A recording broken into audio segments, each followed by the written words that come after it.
우리 잠깐 기도하시겠습니다. 부족한 사람이 오늘 이 단에 섰사오니 주님 모든 허물을 가리우시고 주님의 말씀만 전해줄 수 있게 도와주시옵소서.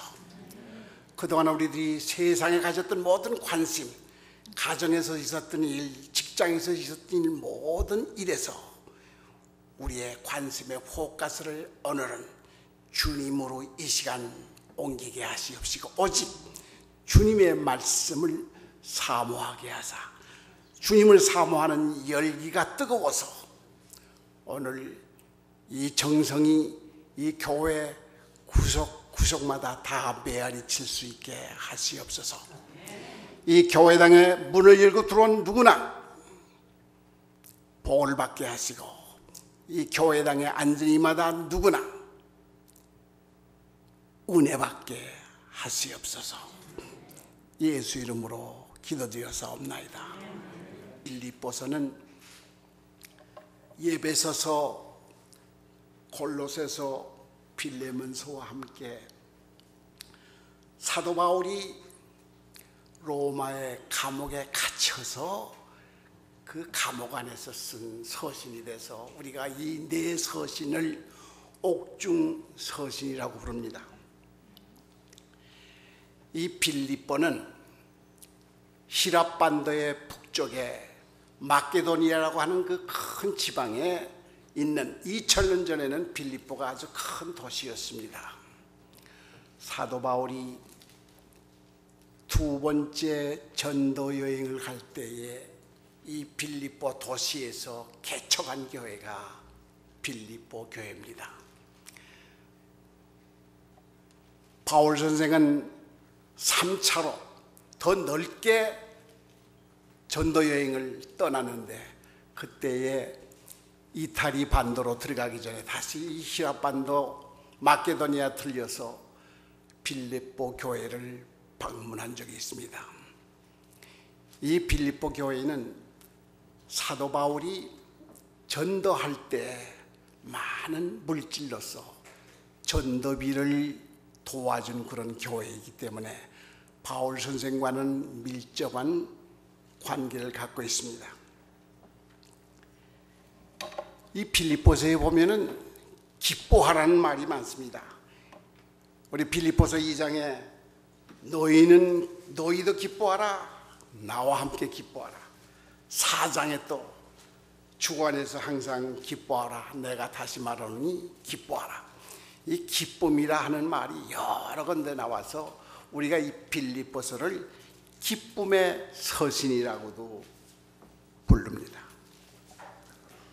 그런데 이상한 것은 옥중에 부자유스러운 가운데 쓴 것이라고는 상상할 수 없이 이 빌립보서의 글은 명랑하고 내용은 기쁨이 넘칩니다.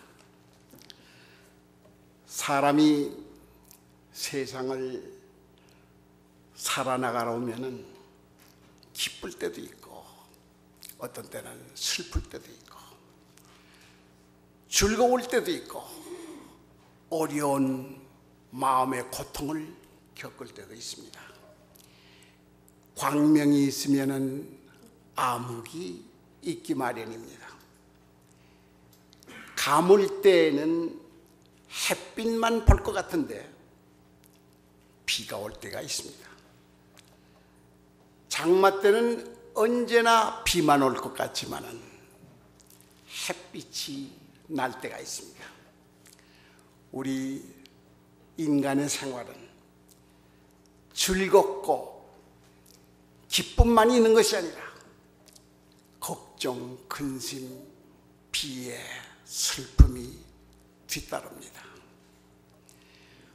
우리들은 즐겁고 평안한 마음으로 세상을 살아가기를 바라지만은 그렇게 세상은 뜻대로 되지가 않습니다. 마찬가지로 우리들이 세운 계획도 우리 뜻대로 안 될 때가 많습니다. 우리들이 어떤 목적에 살려고 하지만 뜻밖에도 딴 것에 붙잡혀 살지 않으면 안 될 그런 경우가 많습니다.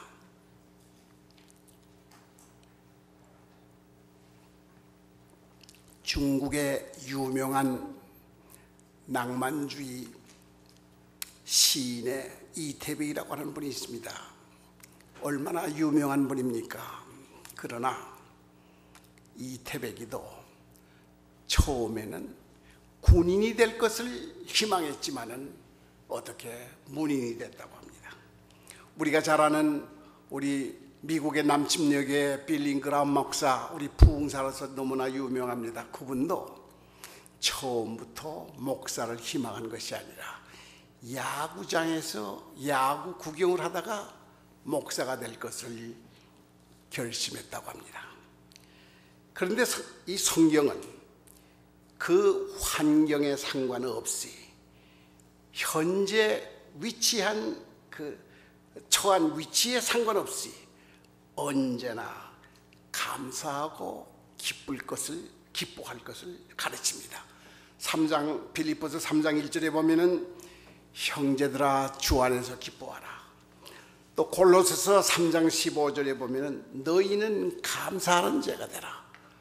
16절에 마음의 감사함으로 하나님을 찬양하라 그랬습니다. 사실 기쁘고 편안한 마음은 건강을 위해서도 아주 중요합니다. 세균만이 우리의 몸을 해치는 것이 아닙니다. 기쁘면 소화도 잘 되고 혈액순환도 잘 됩니다. 병도 빨리 치료가 됩니다. 그러나 근심 걱정, 마음이 불편하고 원망이 차고 남을 미워하는 그런 증오심이 있으면 병의 치료도 잘 되지 않고 우리 몸이 망가집니다. 기쁘고 편안한 마음은 우리가 운전할 때도 필요합니다. 운전하는 사람이 마음이 편치 않아서 운전할 때 교통사고가 날 확률이 높아집니다. 공부하는 사람도 기쁘고 마음이 편안해야 머리에 잘 들어옵니다. 우리의 가정생활, 사회생활, 이 친구 간의 모든 관계도 마음이 편안하고 기뻐야만 원만해집니다. 텍사스 대학의 MD 앤더슨 캔서 센터에 김의신이라고 하는 교수가 있습니다. 근데 그 교수가 얘기하기를, 이분은 암의 전문가로서 한국에도 잘 알려져 있고 가서 연설도 강연도 여러 번 하시고 미국에서도 아주 알려진 그런 한국 교수십니다. 이분 하시는 말씀이, 이 암을 치료해 봤는데 어떤 사람은 아주 이제는 더 이상 가망이 없다. 그래서 기다려서 죽는 날을 기다릴 수밖에 없다 하는 그런 처지에 이른 환자들 중에 자기 경험에 한 20여 명이 살아나더랍니다. 암이 치료가 되고 회복이 되더랍니다. 한 20여 명이.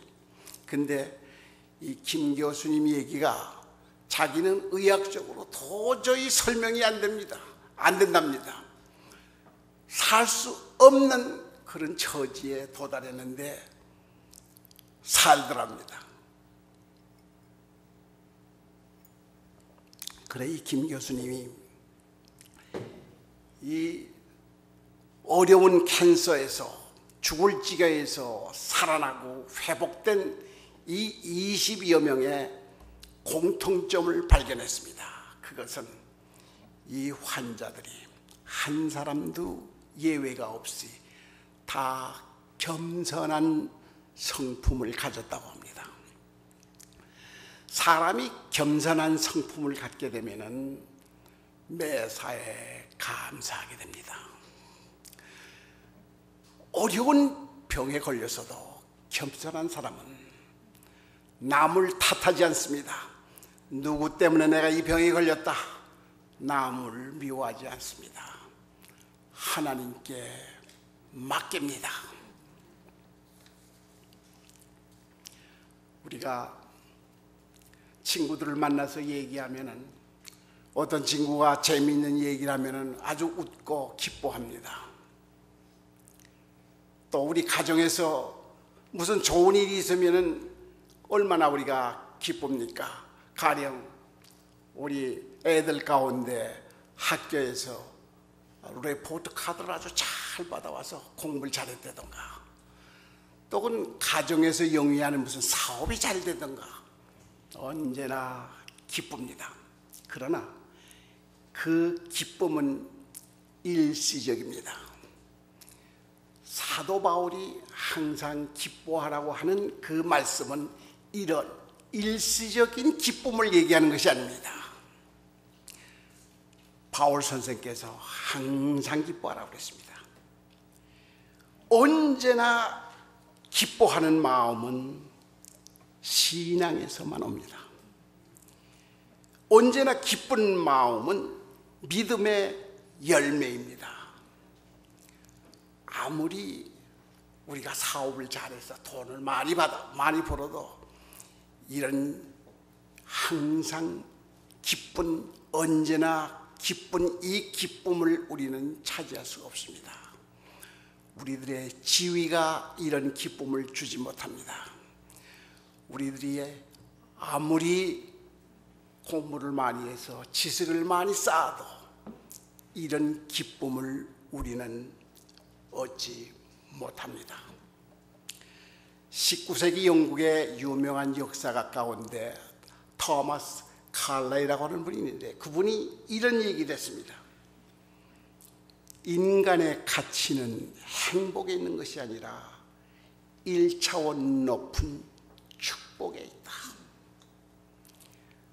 항상 기쁜 것은 하나님께서 우리에게 주시는 축복입니다. 우리가 기독교인이 되어서 물질 세계뿐만 아니라 차원 높은 신념의 세계를 살 수 있는 그 특전을 가졌다고 하는 것은 더 말할 것 없는 하나님께서 저희들에게 베푸시는 축복입니다.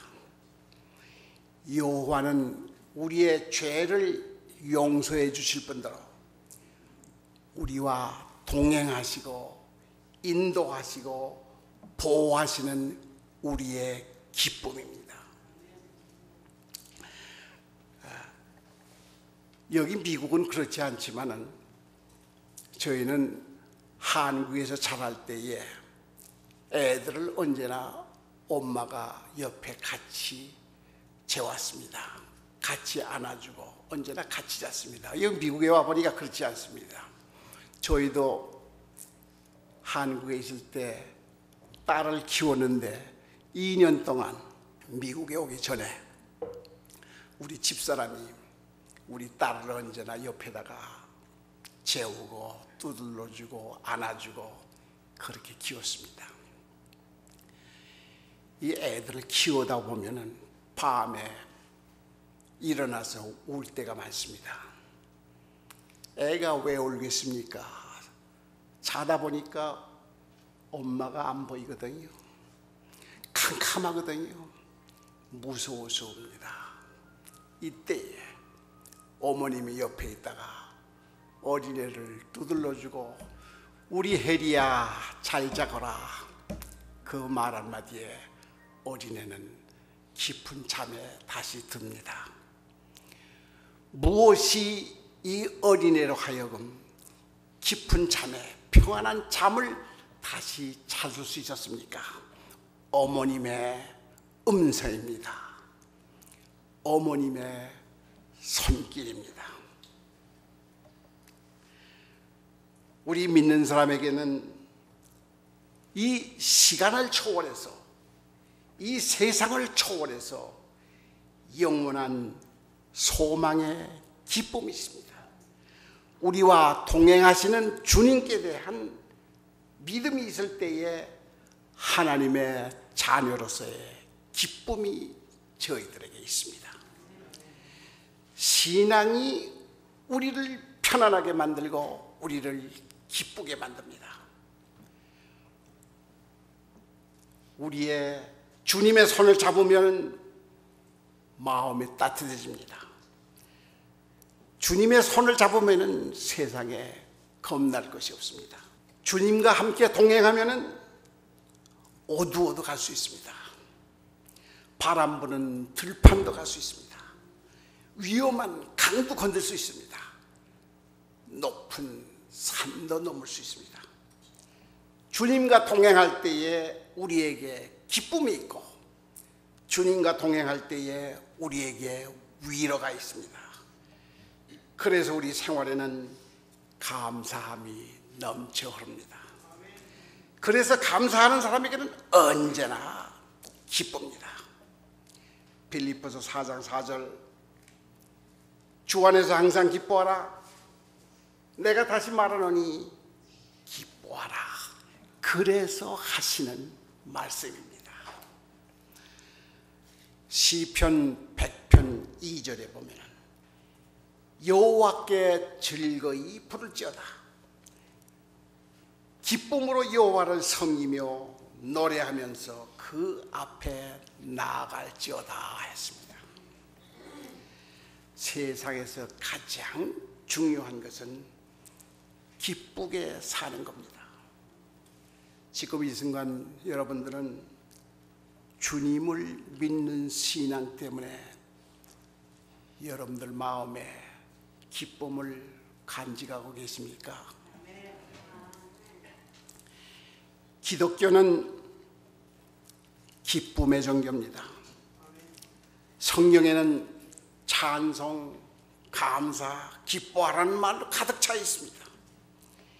예배의 동기는 감사에 있으며 우리가 기쁨으로 이 예배를 드리는 겁니다.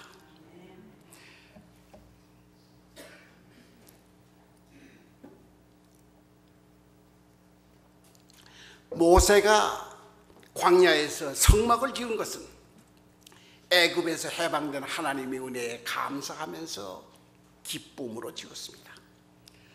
솔로몬이 성전을 지은 것도 바벨론에서 해방된 것을 하나님께 감사하면서 기쁨으로 지었습니다.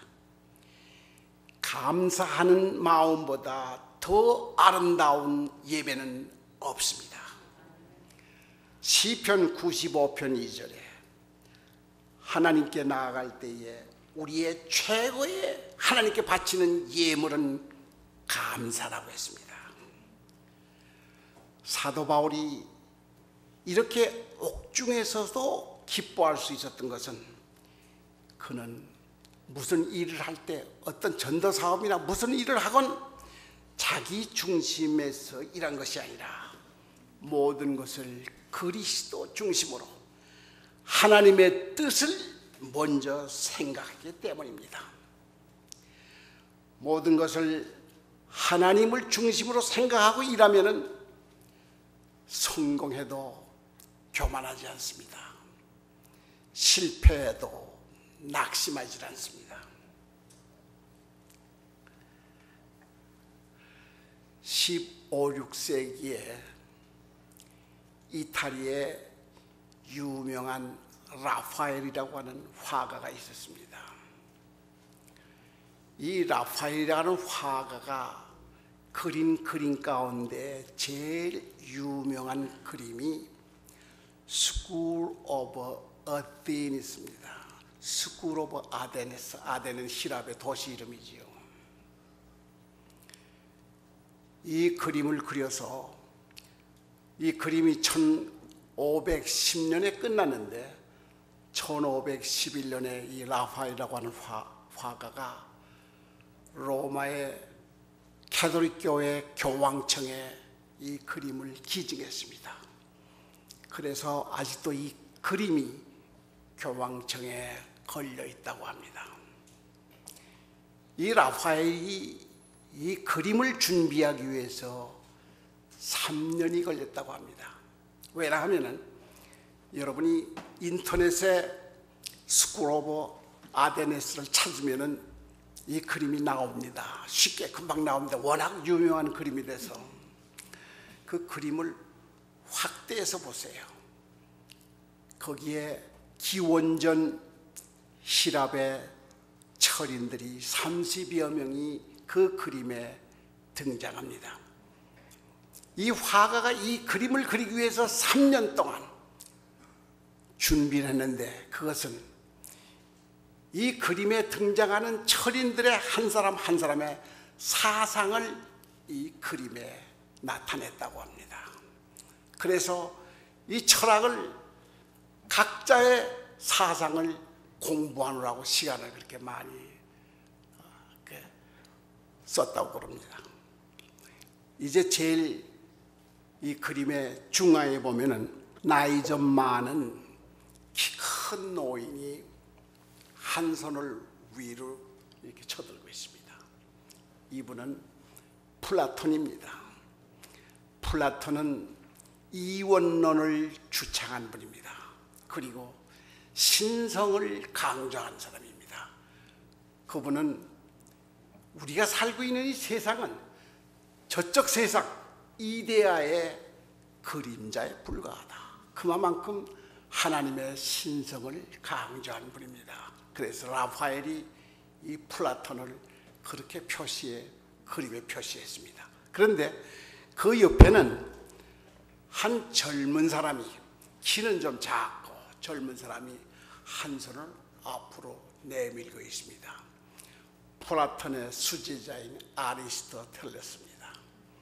아리스토텔레스는 스승의 신성을 강조하는 수식적인 그런 관계를 무시하는 건 아니지만, 사람과 사람과의 관계, 사회 질서, 사회 정의, 사회 평등, 뭐 이런 문제도 우리가 등한히 하면 안 된다.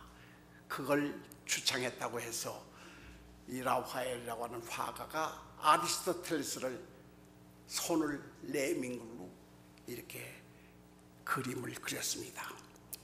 우리가 지금 오늘 우리가 사는 세상을 보면은 우리가 어떤 때는 너무나 사회 정의와 사회 질서에 너무 치중하는 그런 감을 봅니다. 기독교의 기치를 들고 뛰어들어가서, 우리 한국만 얘기하면 캐톨릭교의 정의 구현 사제단, 또 우리 개신교로 말할 것 같으면 여러 목사님들 직접 데모하는데 빨간 띠를 띠고서 들어가서 싸움하는 그런 모습을 많이 봅니다. 물론 필요합니다. 그러나 오늘 우리는 플라톤과 같이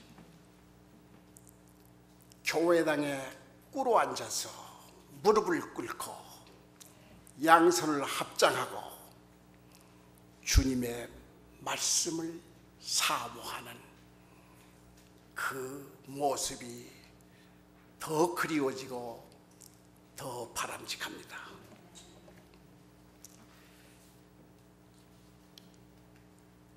영국의 16세기에 프란세스 하와갈이라고 하는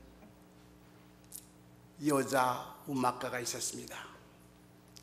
이분은 어릴 때부터 음악에 천재 소질이 있어서 피아노도 잘 치고 작곡도 하고 작사를 많이 했습니다.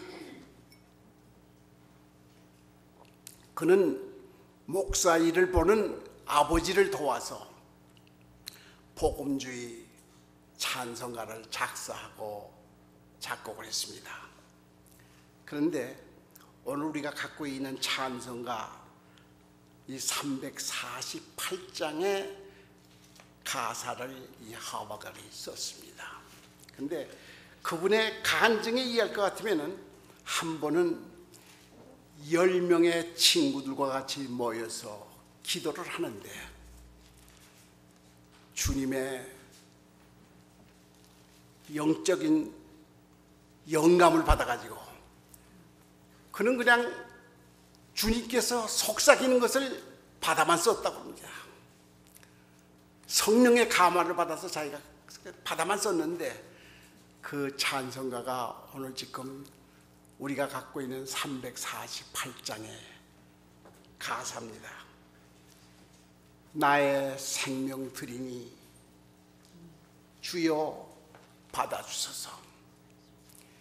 이 찬송가라고 하는 것은 우리 기독교에서 아주 중요한 비중을 차지하고 있습니다. 왜냐하면 이 하바갈이 시를 써서 이 찬송가 가사가 됐는데 그분이 가졌던 그 찬송가를 작사할 때 가졌던 그 영감을 우리들이 경험하고 그 영감을 우리들이 감상하면서 우리들이 찬송가를 부르는 겁니다. 얼마나 중요합니까? 또 한 가지는 찬송가는 이 찬송가를 부르는 모든 사람을 하나로 만들게 합니다. 여기 예를 들어서 찬송가 가사가 있으면은 그 자기 고향의 사투리를 써서 이 찬송가 부르는 사람 제가 한 사람도 못 봤습니다. 저는 평안북도에서 1948년에 월남했습니다. 이게 얼마가 됐습니까? 60년이 넘었습니다. 그런데도 지금도 그때 장성했을 때 다 자랐을 때에 나왔으니까 아직도 제가 하는 마을 가운데 평안도 사투리가 있다고 합니다. 그러나 저 찬송가 부르면서 한 번도 사투리로 불러본 적 없습니다. 여러분들 우리 찬송가 360장에 예수 나를 오라 하네 그러면 그렇게 부르는 거지 뭐 평안도식으로 예수가 나보고 오라고 길에 뭐 이렇게 찬송가 저 한 번도 그렇게 불러본 적 없으나 그저 표준말 그대로 예수 나를 오라 하네. 근데 가장 사투리가 강한 사람들이 경상도 분들입니다. 경상도 분들은 그 사투리를 고치지 못해요. 저희 여기 미국에 있는 친구들 가운데 50년, 60년대 왔으니 얼마나 미국에 오래 살았습니까? 나이가 80이 넘은 분들 가운데 아직도 경상도 사투리를 그렇게 심히 씁니다. 여기 윤 권사님도 오셨는데 윤 권사님도 사투리 많이 쓰십니다. 그런데 경상도에서 왔다고 찬송가 할 때 예수 나를 오락하네 뭐 그렇게 찬송 부르는 사람 없습니다. 그건 전라도 사람도 마찬가지예요. 예수 나를 오란당께로 뭐 이렇게 부르는 사람 누구나 제주도에서 왔건 황해도에서 왔건 어디서 왔건 찬송가 부를 때 보게 되면 다 같은 표준어로 우리가 찬송가를 부릅니다.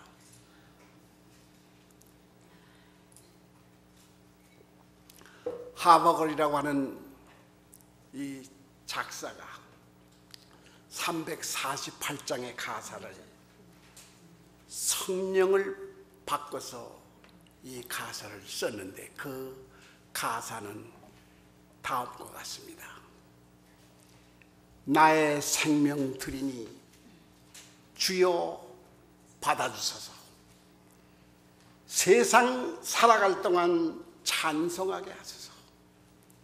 손과 발을 드리니 주여 받아주소서.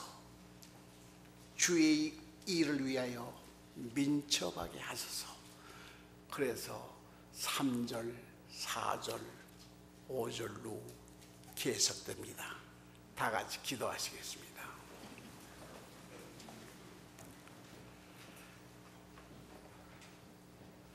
저희들을 칭찬하고 좋아하는 사람이 있을 때도 우리는 감사하고 우리를 미워하는 사람이 있을 때도 우리는 감사합니다. 그래서 우리는 세상에서 좀 더 너그럽게 살아야 될 것을 배웁니다. 우리가 하는 일이 잘 되고 비즈니스가 왕성하고 모든 일이 잘 풀릴 때도 감사하지만은 일이 잘 안 되고 꼬이고 어려울 때도 우리는 감사합니다. 그래서 우리는 세상이 공평하다는 것을 배웁니다. 어떤 때는 우리들이 실패해서 더 일어날 힘이 없이 주저앉고 싶은 그런 일에 직면해서도 감사합니다. 그래서 우리는 세상에서 약할 때에 강해질 수 있다고 하는 진리를 배웁니다. 우리가 병마에 시달려서 고생할 때도 우리는 기뻐합니다. 감사합니다. 그래서 우리는 건강이 얼마나 필요하고 귀중한 것을 뼈저리게 느낍니다. 사랑하시는 아버지 하나님, 어떤 환경에 처하더라도 어떤 처지에 위치하더라도 범사에 감사하게 하시고 항상 기뻐할 수 있는 그 신앙을 주님 저희들에게 허락하시옵소서. 예수 이름 받들어 기도드렸사옵나이다.